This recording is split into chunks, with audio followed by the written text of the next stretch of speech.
नमस्कार, मी अंकिता. एबीपी माझाच्या या विशेष कार्यक्रमात आपलं सर्वांचं स्वागत. वेगळं काहीतरी करून दाखवण्याची इच्छा असणाऱ्या प्रत्येकानं आवर्जून बघावा असा हा कार्यक्रम म्हणजेच महाराष्ट्राचे अनमोल रत्न.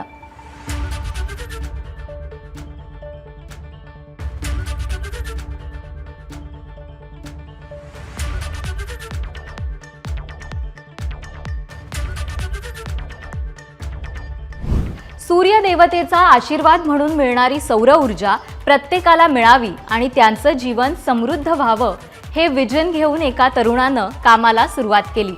शेतकरी कुटुंबातील असल्यानं अखंड वीज पुरवठ्याचं महत्त्व त्यांना माहीत होतं आणि म्हणूनच सौर ऊर्जेचा पर्याय त्यांनी निवडला आणि माधुरी सोलार या कंपनीची स्थापना केली. जर्मन टेक्नॉलॉजीच्या मदतीनं आज मोठाल्या सोलर पॅनल्सपासून ते सोलरवर चालणाऱ्या शैक्षणिक साहित्यापर्यंत मोठी प्रॉडक्ट रेंज ज्यांनी तयार केली असे माधुरी सोलारचे सीईओ संजय देशमुख ठरले आहेत यंदाचे महाराष्ट्राचे अनमोल रत्न. बघूयात त्यांची यशोगाथा.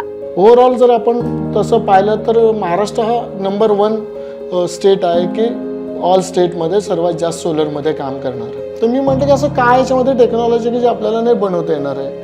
आणि मग आम्ही तिथून सुरुवात केली की आपणही हा सोलर लॅम्प बनवूया किंवा सोलरचे प्रोडक्ट बनवूया.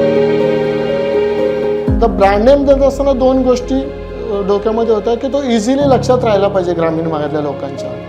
आणि माधुरी दीक्षित या तेव्हाही फॉर्ममध्ये होत्या, आजही फॉर्ममध्ये आहेत. आणि त्यानंतर आम्ही तो ब्रँड नेम माधुरी सोलर केला.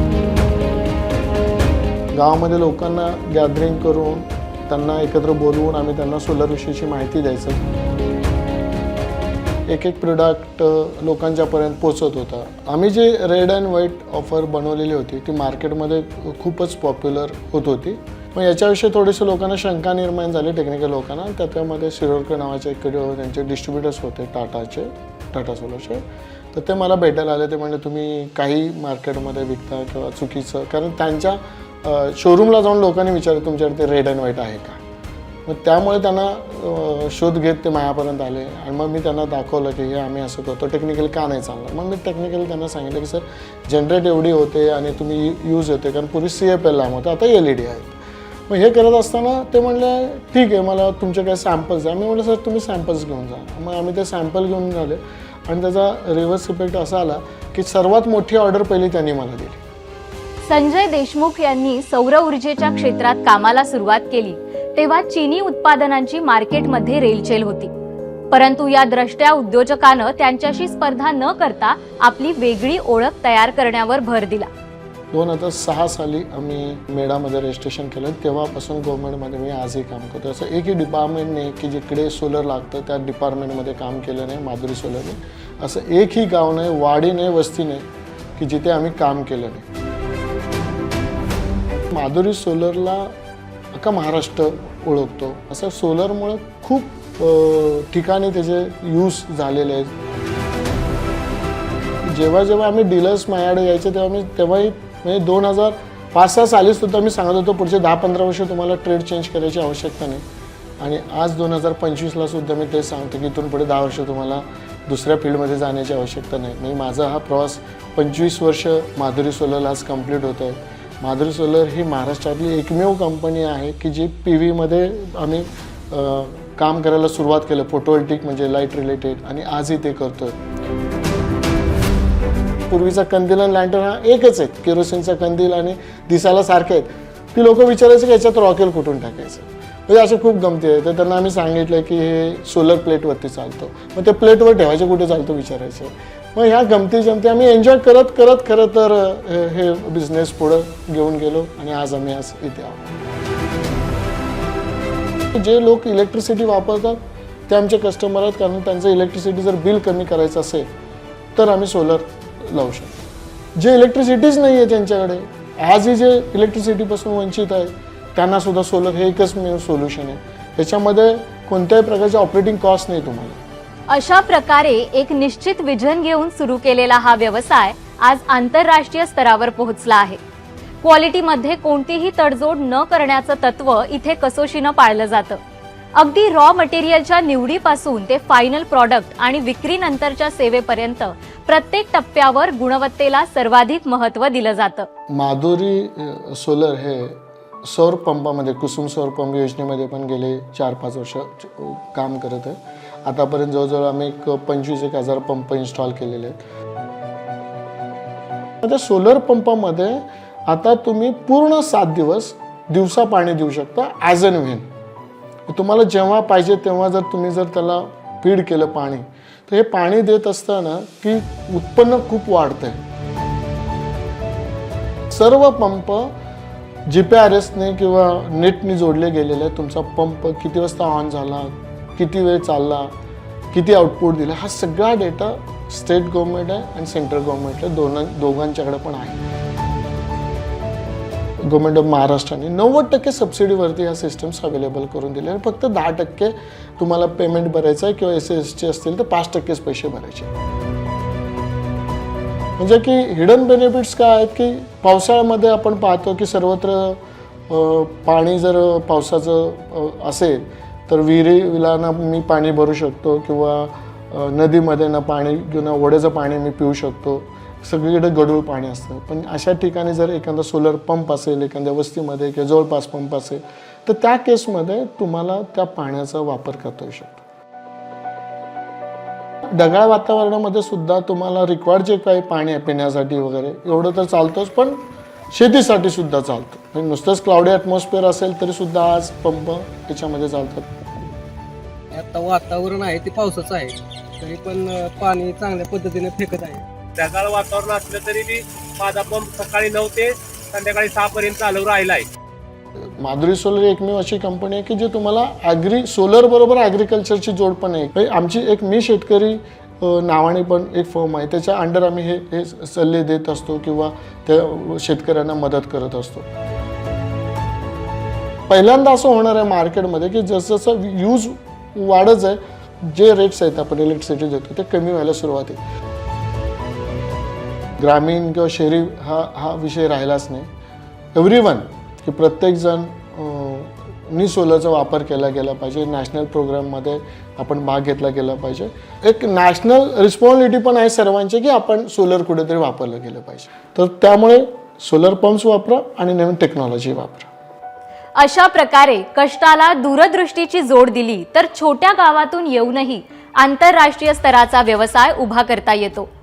संजय देशमुख यांच्या या दूरदृष्टीमुळे आज शेकडो तरुणांना रोजगार मिळाला आहे. सौर ऊर्जेचा शाश्वत पर्याय त्यांच्यामुळे बांधाबांधावर आणि घरोघरी पोहोचत आहे. येणाऱ्या काळात देशाच्या प्रगतीत त्यांचं हे योगदान अत्यंत मोलाचं मानलं जाणार आहे. ABP माझातर्फे यंदाचा महाराष्ट्राचे अनमोल रत्न पुरस्कार प्रदान करून आम्ही त्यांना सन्मानित करत आहोत. तळहातावरच्या रेषा आपलं भविष्य ठरवतात का? कुंडलीच्या चौकटीतले ग्रह आपल्या आयुष्याला दिशा देतात का?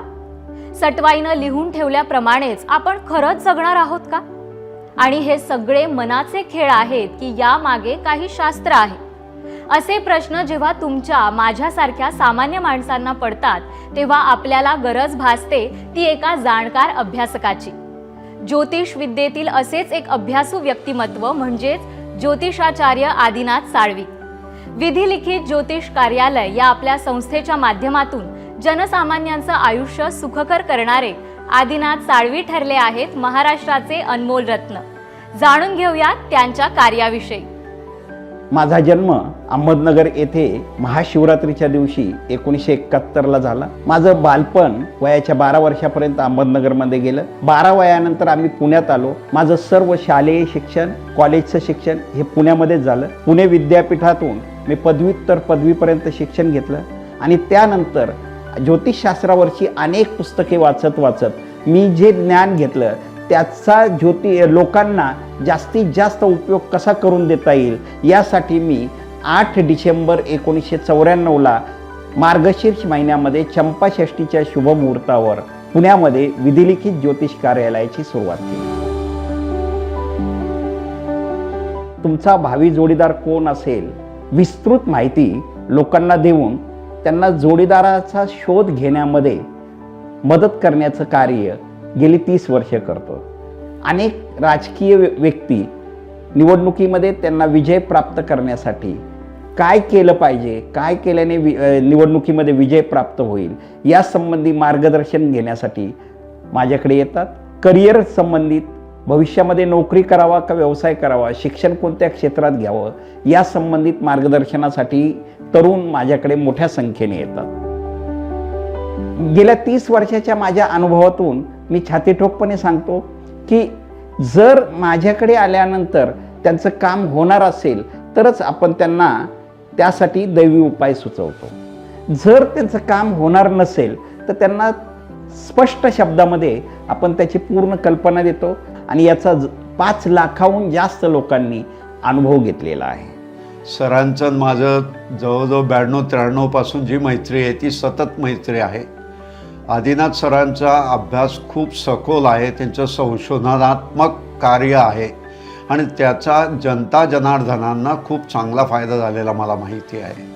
ज्योतिष विद्येचा उपयोग सामाजिक बांधिलकीनं करण्यावर आदिनाथ साळवी यांनी कायमच भर दिला आहे आणि म्हणूनच अनेक सामाजिक उपक्रमांमध्ये देखील त्यांचा सहभाग असतो. आपल्या अभ्यासाचा फायदा अधिकाधिक लोकांपर्यंत पोहोचावा आणि त्यांचं आयुष्य सुखकर व्हावं यासाठी ते कायम प्रयत्नशील असतात. ज्योतिर्विदांनी केलेल्या संशोधनाचा नवीन ज्योतिष अभ्यासकांना लाभ व्हावा यासाठी 3 अखिल भारतीय ज्योतिष संमेलने अतिभव्य स्वरूपात पुण्यामध्ये आयोजित केली होती.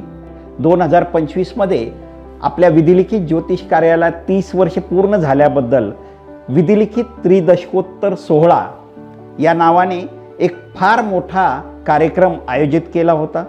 या कार्यक्रमाला भारतभरावरून 700पेक्षा जास्त नामवंत ज्योतिर्विद उपस्थित होते. 30 विधिलिखित ज्योतिष महर्षी पुरस्कार या कार्यक्रमात देण्यात आले. मी साळवी सरांना 1990 पासून ओळखतो आणि त्यांची माझी खूप जुनी मैत्री आहे. त्यांनी मला यावर्षी आत्ताच्या ज्योतिष संमेलनात ज्योतिष महर्षी हा पुरस्कार दिला. माझा पिंड मुळातच शिक्षकाचा आहे, त्यामुळे नवीन ज्योतिष शिकणाऱ्यांसाठी मी सुमारे 5 ते 6 ज्योतिषशास्त्रावरची पुस्तके लिहिलेली आहे.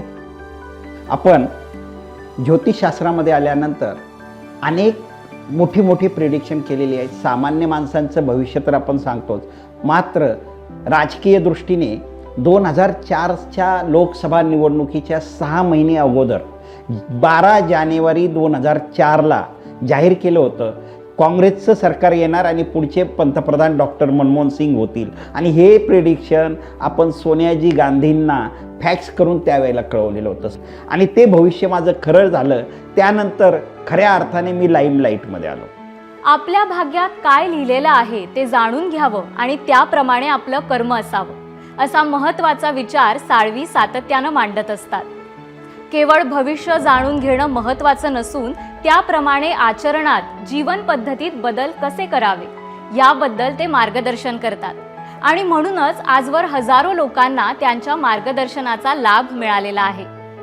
बिग बॉस मराठी सीझन 5च्या कार्यक्रमामध्ये बारामतीचा सूरज चव्हाण हा मुलगाच विजेता होईल हे प्रेडिक्शन कलर मराठीच्या चॅनेलवरूनही आपण दिलेलं आहे आणि ते तंतोतंत खरं ठरलेलं आहे. ज्याप्रमाणे सिनेमामध्ये राज कपूर हा शोमन होता, तसं ज्योतिषशास्त्रातील एक ग्रेट शोमन म्हणून आदिनाथ साळवी सरांनी आपली एक प्रतिमा निर्माण केलेली आहे.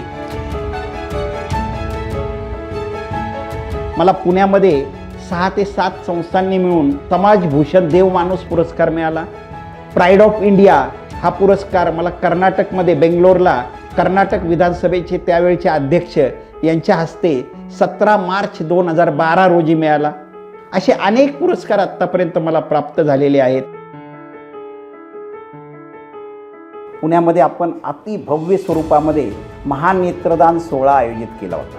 या सोहळ्याला SP कॉलेजच्या ग्राउंडवरती 50,000 लोक होते आणि त्या सोहळ्याचं कॅम्पेन करण्यासाठी प्रसिद्ध सिने अभिनेत्री प्रियंका चोपडा, क्रिकेटर युवराज सिंग हे उपस्थित होते. मंगळवार पेठेमध्ये एकील संस्थेला आपण रुग्णवाहिका भेट दिलेली आहे. जून महिन्यामध्ये 10वी-12वीचा निकाल लागल्यानंतर गरजू लोकांना विनामूल्य मार्गदर्शन करण्यात येतं. या पद्धतीने आपण समाजाचं काहीतरी देणं लागतो हे डोक्यात ठेवून मी कायम काही ना काहीतरी कार्य करत असतो. अडचणीत असलेला एखादा माणूस येतो आणि समाधान घेऊन परत जातो. तेव्हा विधिलिखित ज्योतिष कार्यालयाचं काम हे एक पवित्र सामाजिक कार्य ठरतं आणि म्हणूनच ज्योतिषाचार्य आदिनाथ साळवी यांना महाराष्ट्राचे अनमोल रत्न म्हणून सन्मानित करताना आम्हाला अत्यंत आनंद होत आहे. इमारतींचा पुनर्विकास ही विकासाच्या मार्गातली अपरिहार्य गोष्ट आहे. सर्व सभासदांचं एकमत होणं आणि बिल्डरशी योग्य वाटाघाटी होणं हे काम किती कठीण असतं याची आपल्याला कल्पना असेलच.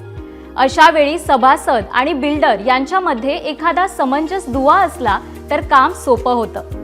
काळाची ही गरज ओळखून श्री रवींद्र वाशिवले यांनी रिडेव्हलपमेंटला जाणाऱ्या इमारतींचे सल्लागार म्हणून काम करण्यास सुरुवात केली आणि त्यातूनच उदयास आली त्यांची मेरिट रिडेव्हलपमेंट कन्सल्टंट ही कंपनी. अत्यंत विश्वासानं आणि संयमानं प्रोजेक्ट पूर्ण करून देण्यामुळे त्यांनी कमी वेळात लोकप्रियता मिळवली. त्यांच्या या कार्याचा सन्मान म्हणून एबीपी माझाने यंदाच्या महाराष्ट्राचे अनमोल रत्न पुरस्कारासाठी त्यांची निवड केली आहे. बघूयात त्यांची यशोगाथा. नवीन क्षेत्र जे मला खुणवत होतं ते होतं रिडेव्हलपमेंट. जसं पुणे जसं डेव्हलप झालं 80-90च्या दशकात, तसं आता 2015 नंतर ते रिडेव्हलपमेंटला आलं. मग ते क्षेत्र होतं ते खुणावत होतं की अरे आपण ह्याच्यातही गेलो पाहिजे आणि म्हटलं आपण एक फॅमिली मिळून एक काहीतरी करूया. मग मी त्याच्यातही एंट्री केली रिडेव्हलपमेंट आणि पाहता पाहता आम्ही 2-4 वर्षामध्ये पुण्यातल्या टॉप 2-3 जे PMCs आहेत, प्रोजेक्ट मॅनेजमेंट कन्सल्टंट, त्याच्यापैकी आम्ही एक 3-4 पैकी एक आहोत आज पुण्यातल्या.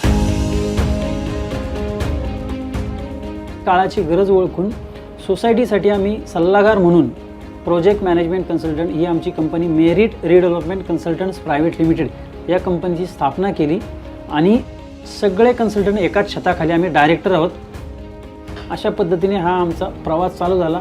आज मितीस जवळपास 100+ सोसायट्यांच्या आम्ही कन्सल्टंट म्हणून काम करतोय. रिडेव्हलपमेंटच्या क्षेत्रामध्ये म्हणाल तर redevelopment is very easy unless people make it difficult. आमचं एकच तत्व आहे की कस्टमर हे आपलं दैवत आहे, त्याला शेवटपर्यंत खुश ठेवायचा प्रयत्न करायचा, तरच तुम्ही मार्केटमध्ये टिकू शकाल. कोथरूडला एक मोठं काम करतोय. 11 लाख स्क्वेअर फूट आहे, जवळपास 150 गुंठे जागा आहे. प्रतीकनगर म्हणून एक सोसायटी आहे, तिथे आम्ही काम करतोय.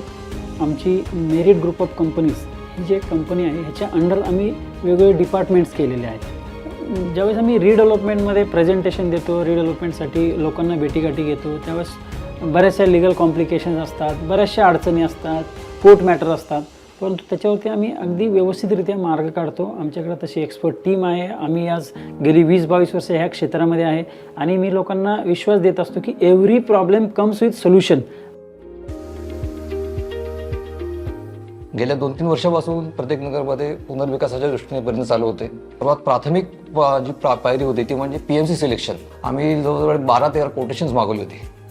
त्या कोटेशन्सची सगळी छाननी केली, त्यांच्या आम्ही साईट्स व्हिजिट केल्या, तिथला फीडबॅक घेतला आणि तिथला फीडबॅक घेतल्यानंतर असं लक्षात आलं आमच्या की म्हणजे इथल्या सगळ्या लोकांनी तुमचे काही वोटिंग केलं, त्याच्यामध्ये मेरिट रिडेव्हलपमेंट कन्सल्टंट यांची निवड झाली.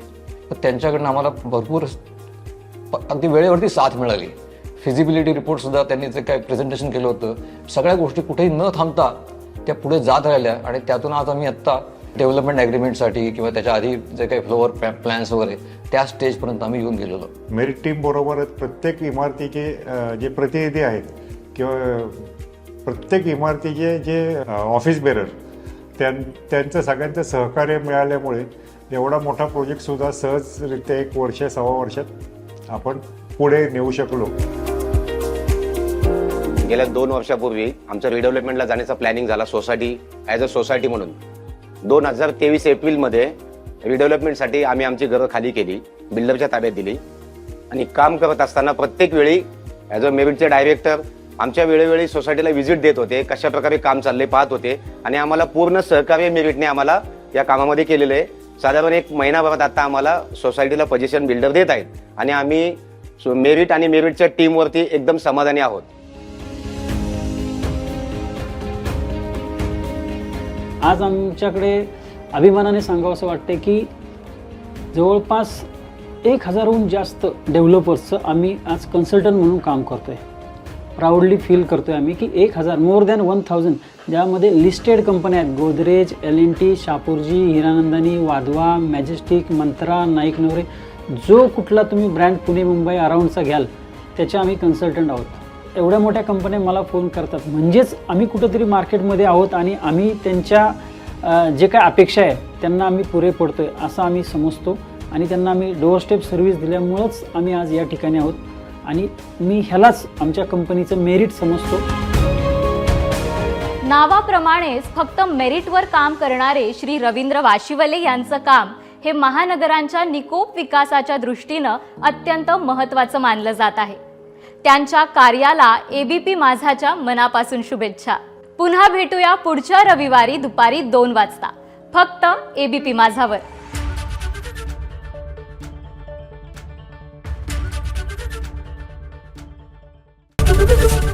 एबीपी माझा, उघडा डोळे बघा नीट.